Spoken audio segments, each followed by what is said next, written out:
Good afternoon. This is the story of Aladdin and the Wonderful Lamp. And the original text is from the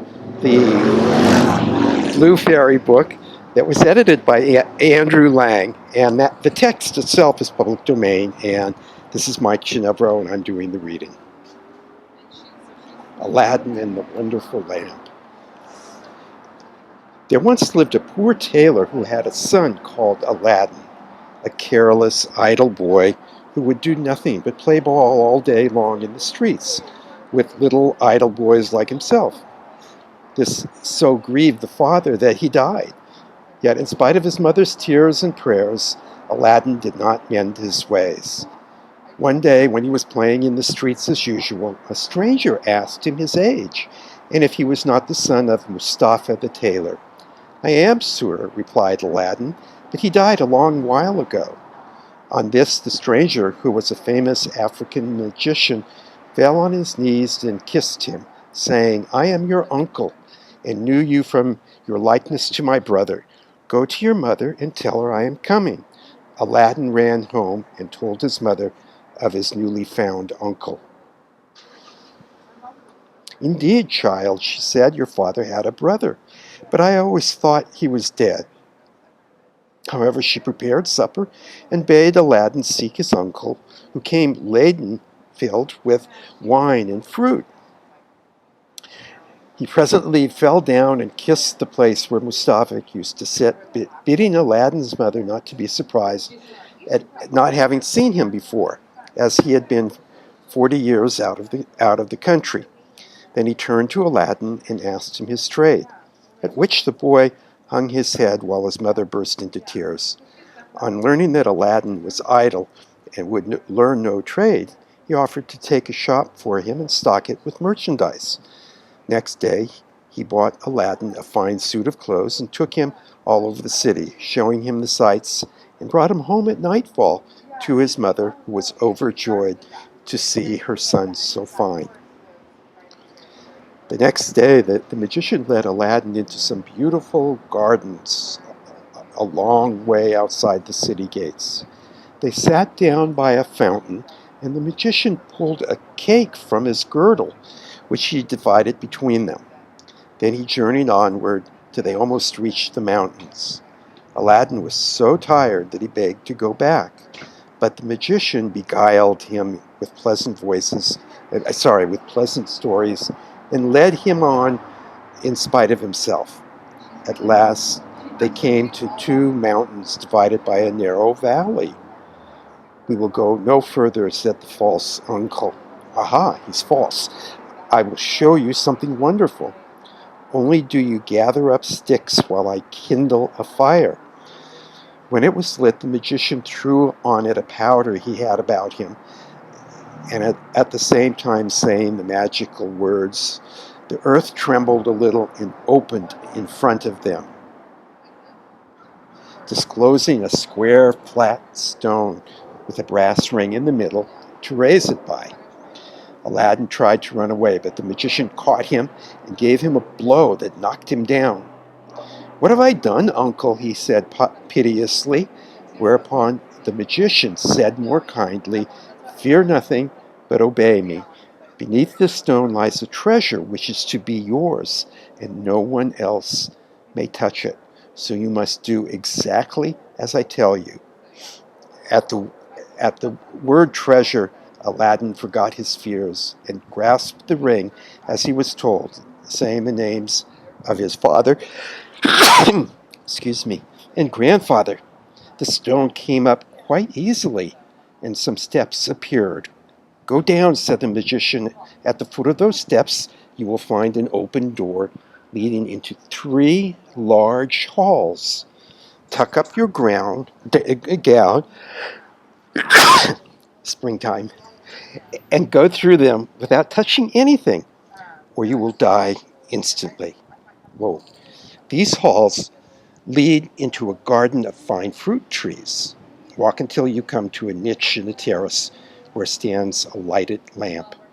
Pour out the oil it contains, and bring it to me." He drew a ring from his finger and gave it to Aladdin, bidding him prosper. Aladdin found everything as the magician had said, gathered some fruit off the trees, and having got the lamp, arrived at the mouth of the cave. The magician cried out in a hurry, "Make haste and give me the lamp." This Aladdin refused to do until he was out of the cave. The magician flew into a terrible passion, and throwing some more powder to the fire, he said something, and the stone rolled back into place.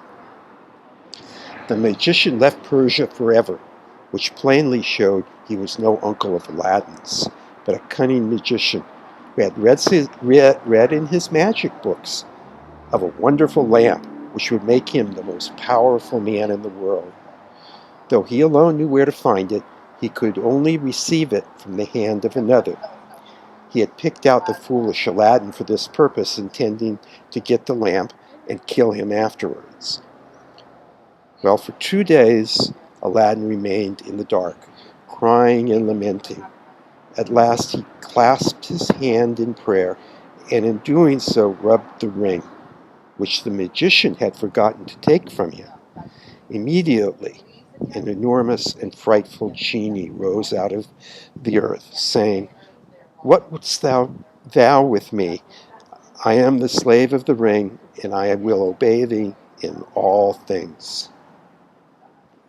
Aladdin fearlessly replied, "Deliver me from this place." Whereupon the earth opened and he found himself outside. As soon as his eyes could bear the light, he went home, but fainted on the threshold, on the doorway.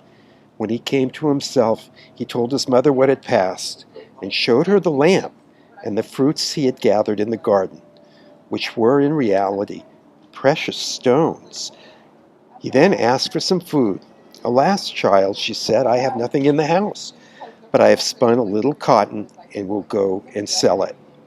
Aladdin bade her keep her cotton, for he would sell the lamp instead.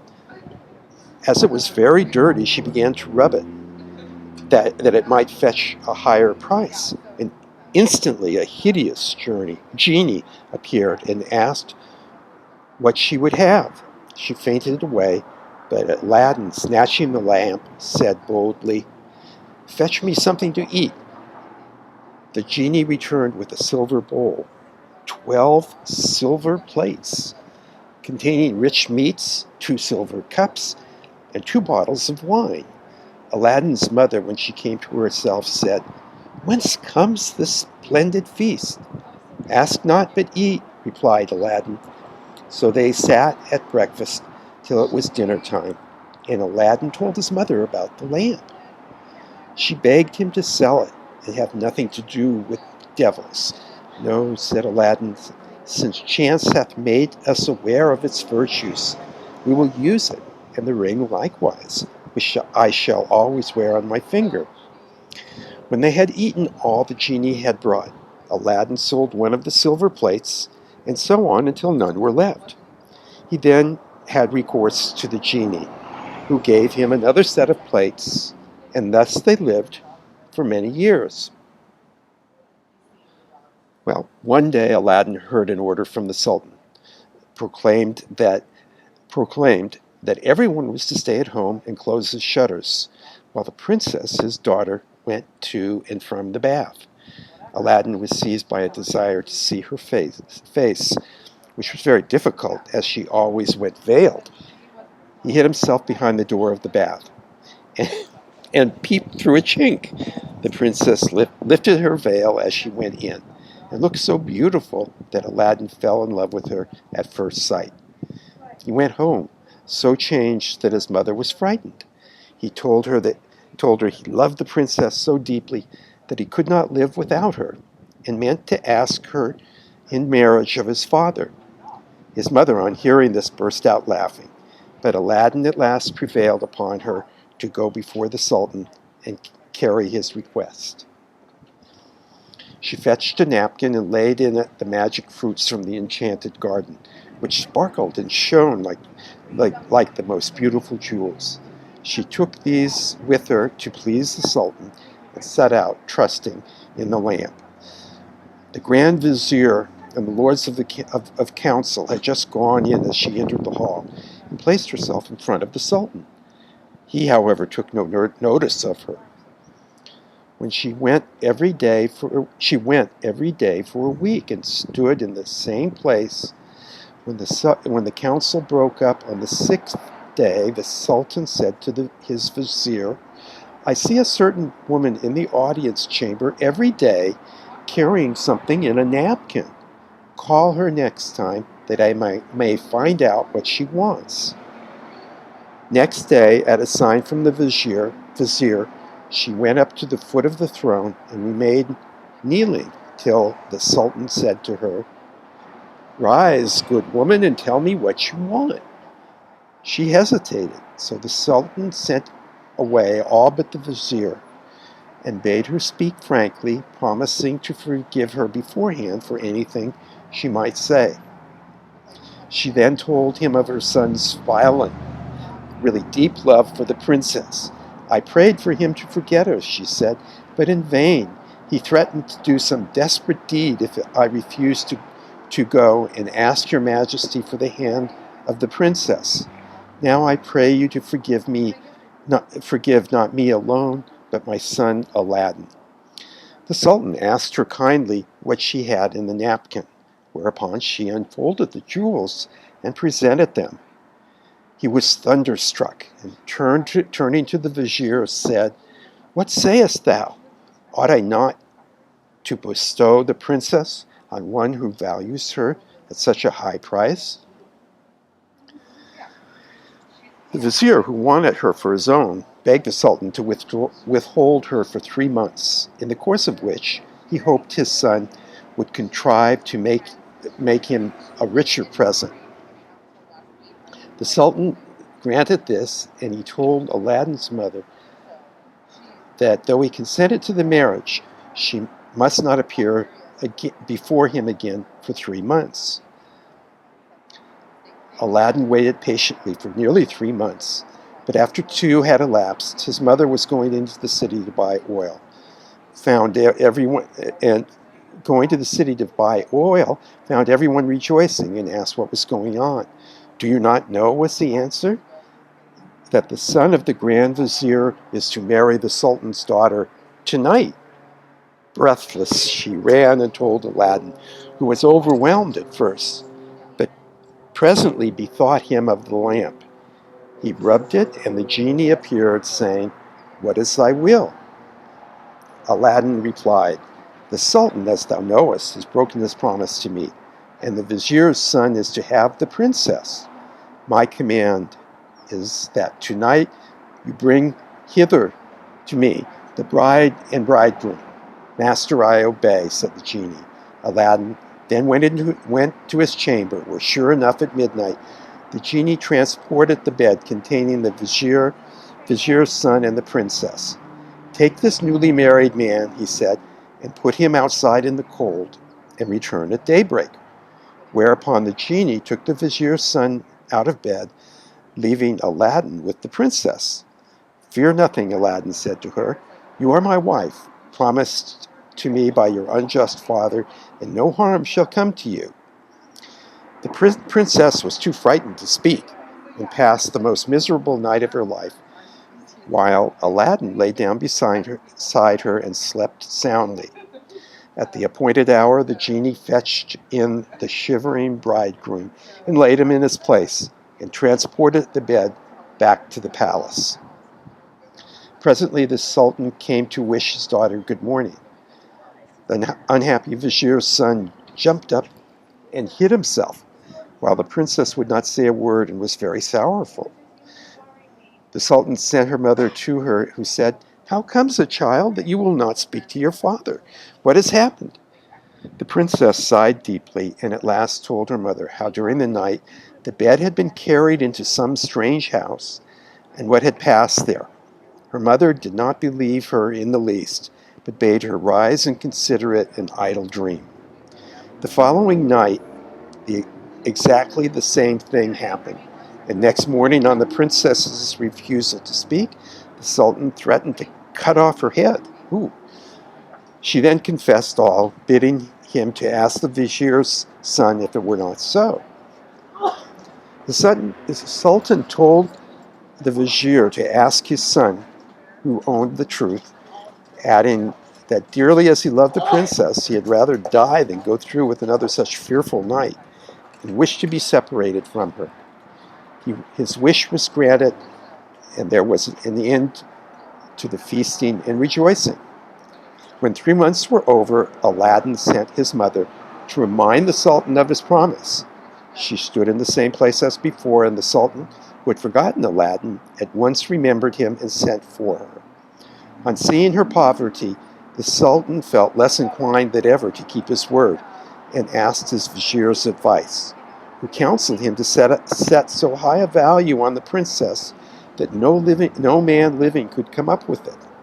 The Sultan then turned to Aladdin's mother, saying, "Good woman, a sultan must remember his promises, and I will remember mine, but your son must first send me 40 basins of gold, brimful of jewels, carried by 40 black slaves,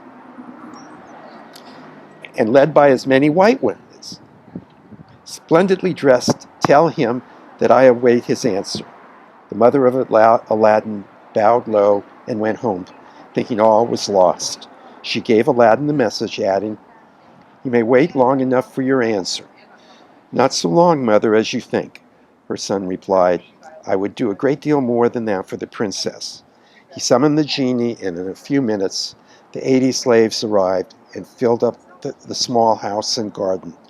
Aladdin made them set out to the palace, 2 and 2, followed by his mother.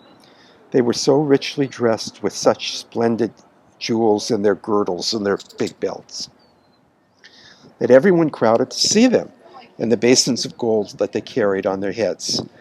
They entered the palace, and after kneeling before the Sultan, stood in a half circle round the throne with their arms crossed, while Aladdin's mother presented them to the Sultan. He hesitated no longer, but said, "Good woman, return and tell your son that I wait for him with open arms." She lost no time in telling Aladdin, bidding him make haste. But Aladdin first called the genie. "I want a scented bath," he said, "a richly embroidered habit, cloak, a horse surpassing the Sultan's, and 20 slaves to attend me. Besides this, 6 slaves beautifully dressed to wait on my mother. And lastly, 10,000 pieces of gold in 10 purses." No sooner than done, Aladdin mounted his horse and passed through the streets, the slaves strewing gold as they went.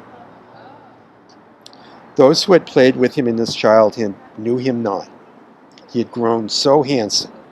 When the Sultan saw him, he came down from his throne, embraced him, and led him into a hall where a feast was spread, intending him to marry the princess that very day. But Aladdin refused, saying, "I must build a palace for her," and took his leave. Once home, he said to the genie, "Build me a palace of the finest marble, set with the jasper, agate, and other precious stones. In the middle you shall build me a large hall with a dome, its 4 walls of massy gold and silver, each having 6 windows, whose lattices, all except one, which is to be left unfinished, must be set with diamonds and rubies. There must be stables and horses and grooms and slaves, and go and see about it." The palace was finished by the next day, and the genie carried him there and showed him all his orders faithfully carried out, even to the laying of a velvet carpet from Aladdin's palace to the Sultan's. Aladdin's mother then dressed herself carefully and walked to the palace with her slaves, while he followed her on horseback. The Sultan sent musicians with trumpets and cymbals to meet them, so that the air resounded with music and cheers. She was taken to the princess, who saluted her and treated her with great honor. At night, the princess said goodbye to her father and set out on the carpet for Aladdin's palace, with his mother at her side. and followed by the 100 slaves. She was charmed by the sight of Aladdin, who ran to receive her. Princess, he said, blame your beauty for my boldness if I have displeased you. She told him that having seen him, she willingly obeyed her father in this matter. After the wedding had taken place, Aladdin led her into the hall, where a feast was spread, and she supped with him. Afterwards, they danced till midnight. Next day, Aladdin invited the Sultan to see the palace. On entering the hall with 420 windows, with their rubies, diamonds, and emeralds, he cried, "It's a world's wonder. There is only one thing that surprises me. Was it by accident that one window was left unfinished?" "No, sir, by design," returned Aladdin. "I had wished your majesty to have the glory of finishing this palace." The Sultan was pleased and sent for the best jewelers in the city. He showed them the unfinished window and bade them fit it up like the others. "Sir," replied their spokesman, "we cannot find jewels enough." The Sultan had fetched his own, which they soon used, but to no purpose, for in a month's time the work was not half done. Aladdin, knowing that their task was impossible, bade them undo their work and carry the jewels back, and the genie finished the window at his command. The Sultan was surprised to receive his jewels again, and visited Aladdin, who showed him the window finished. The Sultan embraced him, the envious vizier, meanwhile, hinting that it was the work of enchantment. Aladdin had won the hearts of the people by his gentle bearing. He was made captain of the Sultan's armies and won several battles for him, but remained modest and courteous as before, and lived thus in peace and content for several years. Wow! But far away in Africa, the magician remembered Aladdin by his magic arts. Discovered that, and let's start again. But far away in Africa, the magician remembered Aladdin, and by his magic arts discovered that Aladdin, instead of perishing miserably in the cave, had escaped and had married a princess, with whom he was living in great honor and wealth. He knew that the poor tailor's son could only have accomplished this by means of the lamp, and traveled night and day until he reached the capital of China, bent on Aladdin's ruin. As he passed through the town, he heard people talking everywhere about a marvelous palace. "Forgive my ignorance," he said. "What is this palace you speak of?" "Have you not heard of Prince Aladdin's palace?" was the reply. "The greatest wonder of the world. I will direct you if you have a mind to see." The magician thanked him who spoke, and having seen the palace, knew that it had been raised by the genie of the lamp, and became half mad with rage. He determined to get hold of the lamp and again plunge Aladdin into deepest poverty. Unluckily, Aladdin had gone a-hunting for 8 days, which gave the magician plenty of time. He bought a dozen copper lamps and put them into a basket and went to the palace crying, "Oh, new lamps for old," followed by a jeering crowd. The princess, sitting in the hall of 420 windows, sent a slave to find out what the noise was about, and came back laughing, so that the princess scolded her. "Madam," replied the slave, "who can help laughing to see an old fool offering to exchange fine new lamps for old ones?" Another slave, hearing this, said, "There is an old lamp on the cornice there which he can have." Now this was the magic lamp, which Aladdin had left there, as he could not take it out hunting with him. The princess, not knowing its value, laughingly bade the slave take it and make the exchange. Well, she went and said to the magician, "Give me a new lamp for this." He snatched it and bade the slave take her choice amid the jeers of the crowd. Little he cared, but left off carrying his lamps, and went out of the city gates to a lonely place, where he remained till nightfall, when he pulled out the lamp and rubbed it. The genie appeared, and at the magician's command carried him, together with the palace and the princess, to a lonely place in Africa. Next morning, the Sultan looked out of the window towards Aladdin's palace and rubbed his eyes, for it was gone. He sent for the vizier and asked what had become of the palace. The vizier looked out too and was lost in astonishment. He again put it down to enchantment. And this time, the Sultan believed him and sent 30 men on horseback to fetch Aladdin in chains. They met him riding home, bound him, and forced him to go with them on foot. The people, however, who loved him, followed armed to see that he came to no harm. He was carried before the Sultan, who ordered the executioner to cut off his head. The executioner made Aladdin kneel down, bandaged his eyes, and raised his scimitar to strike. At that instant, the vizier, who saw that the crowd had forced their way into the courtyard and were scaling the walls to rescue Aladdin, called to the executioner to stay his hand. The people indeed looked so threatening that the Sultan gave way and ordered Aladdin to be unbound and pardoned him in the sight of the crowd. Aladdin now begged to know what he had done. "False wretch," said the Sultan, come here," and showed him from the window the palace where his palace had stood. Aladdin was so amazed that he could not say a word. "Where's my palace and my daughter?" demanded the Sultan. For the first, I am not so deeply concerned, but my daughter I must have, and you must find her or lose your head." Aladdin begged for 40 days in which to find her, promising, if he failed, to return and suffer death at the Sultan's pleasure. His prayer was granted. He went forth sadly from the Sultan's palace. For 3 days he wandered about like a madman, asking everyone what had become of his palace, but they only laughed and pitied him. He came to the banks of a river and knelt down to say his prayers before throwing himself in. In doing so, he rubbed the magic ring he still wore. The genie he had seen in the cave appeared and asked his will. "Save my life, genie," said Aladdin. "Bring back my palace." That is not in my power," said the genie. "I am only the slave of the ring. You must ask him of the lamp." "Even so," said Aladdin, "but thou canst take me to the palace and set me down under my dear wife's window."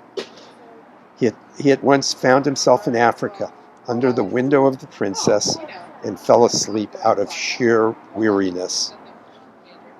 He was awakened by the singing of the birds, and his heart was lighter. He saw plainly that all his misfortunes were owing to the loss of the lamp, and vainly wondered who had robbed him of it. That morning, the princess rose earlier than she had done since she had been carried into Africa by the magician, whose company she was forced to endure once a day. She, however, treated him so harshly that he dared not live there altogether. And as she was dressing, one of her women looked out and saw Aladdin. The princess ran and opened the window, and at the noise she made, Aladdin looked up. She called to him to come to her, and great was the joy of these lovers at seeing each other again. After he kissed her, Aladdin said, "I beg of you, princess, in God's name, before we speak of anything else, for your sake and mine, your own sake and mine, tell me, it should be what, has become of an old lamp I left on the cornice in the hall of 24 windows when I went a-hunting." "Alas," she said, "I am the innocent cause of our sorrows," and told him of the exchange of the lamp. "Now I know," cried Aladdin, "that we have to thank the African magician for this." "Where is the lamp?" "He carries it about with him," said the princess. "I know, for he pulled it out of his breast to show me. He wishes me to break my faith with you and marry him, saying that you were beheaded by my father's command. He is forever speaking ill of you, but I only reply by my tears. If I persist, I doubt not that he will use violence. Aladdin comforted her and left her for a while. He changed clothes with the first person he met in town, and having bought a certain powder, returned to the princess, who let him in by a little side door. Put on your most beautiful dress, he said to her, and receive the magician with smiles, and leading him to believe that you have forgotten me, invite him to sup with you, and say you wish to taste the wine of his country. He will go for some, and while he is gone, I will tell you what to do. She listened carefully to Aladdin, and when he left, she arrayed herself gaily for the first time since she left China. It's interesting. She put on a girdle and headdress of diamonds, and seeing in a glass that she was more beautiful than ever, received the magician, saying to his great amazement, I have made up my mind that Aladdin is dead, and that all my tears will not bring him back to me. So I am resolved to mourn no more, and have therefore invited you to sup with me. But I am tired of the wines of China, and would fain taste those of Africa. The magician flew to his cellar, and the princess put the powder Aladdin had given her in her cup. When he returned, she asked him to drink her health in the wine of Africa, handing him her cup in exchange for his, as a sign she was reconciled to him. Before drinking, the magician made her a speech in praise of her beauty, but the princess cut him short, saying, Let us drink first, and you shall say what you will afterward. She set her cup to her lips and kept it there, while the magician drained his to the dregs and fell back lifeless. The princess then opened the door to Aladdin and flung her arms around his neck, but Aladdin put her away, bidding her leave him, as he had more to do. He went then to the dead magician, took the lamp out of his vest, and bade the genie carry the palace all the way back, and all in it, back to China. This was done, and the princess in her chamber only felt two little shocks. And little thought she was at home again. The Sultan, who was sitting in his closet, mourning for his lost daughter, happened to look up and rubbed his eyes, for there stood the palace as before. He hastened thither, and Aladdin received him in the hall of the 24 windows, with the princess at his side. Aladdin told him what had happened, and showed him the dead body of the magician, that he might believe. A 10 days feast was proclaimed, and it seemed as if Aladdin might now live the rest of his life in peace. Oh no, but it was not to be. The African magician had a younger brother, oh boy, who was, if possible, more wicked and more cunning than himself. He traveled to China to avenge his brother's death, and went to visit a pious woman called Fatima, thinking she might be of use to him. He entered her cell and clasped a dagger to her breast, telling her to rise and to do his bidding on pain of death. He changed clothes with her and colored his face like hers, put on her veil, and murdered her, that she might tell no tales. Then he went toward the palace of Aladdin, and all the people, thinking he was the holy woman, gathered round him, kissing his hands and begging his blessing. When he got to the palace, there was such a noise going on round him that the princess bade her slave look out of the window and ask what was the matter. The slave said it was the holy woman, curing people by her touch of their ailments. Whereupon the princess, who had long desired to see Fatima, sent for her. And coming to the princess, the magician offered up a prayer for her health and prosperity. When he had done this, the princess made him sit by her and begged him to stay with her always. The false Fatima, who wished for nothing better, consented, but kept his veil down for fear of discovery. The princess showed him the hall and asked him what he thought of it. is truly beautiful," said the false Fatima. In my mind, it wants but one thing." "And what is that?" said the princess. "If only a roc's egg," replied, "were hung up from the middle of this dome, it would be the wonder of the world." After this, the princess could think of nothing but the roc's egg. I'm going to have to look that up. And when Aladdin returned from hunting, he found her in a very ill humor. He begged to know what was amiss, and she told him that all her pleasure in the hall was spoiled for the want of a roc's egg hanging from the dome. "If that is all," replied Aladdin, "you shall be happy." He left her and rubbed the lamp, and when the genie appeared, commanded him to bring a roc's egg. The genie gave such a loud and terrible shriek that the hall shook. "Wretch," he cried, "is it not enough that I have done everything for you, but you must command me to bring my master and hang him up in the midst of this dome? You and your wife deserve to be burnt to ashes. Ooh. But that this request does not come from you, but from the brother of the African magician whom you destroyed. He is now in your palace, disguised as the holy woman whom he murdered. He it was who put that wish into your wife's head. Take care of yourself, for he means to kill you." So saying, the genie disappeared. Aladdin went back to the princess, saying his head ached and requesting that the holy Fatima should be fetched to lay her hands on it. But when the magician came near, Aladdin, seizing his dagger, pierced him to the heart. "What have you done?" cried the princess. "You have killed the holy woman." "Not so," replied Aladdin, "but a wicked magician," and told her of how she had been deceived. After this, Aladdin and his wife lived in peace. He succeeded the Sultan when he died and reigned for many years, leaving behind him a long line of kings. The end.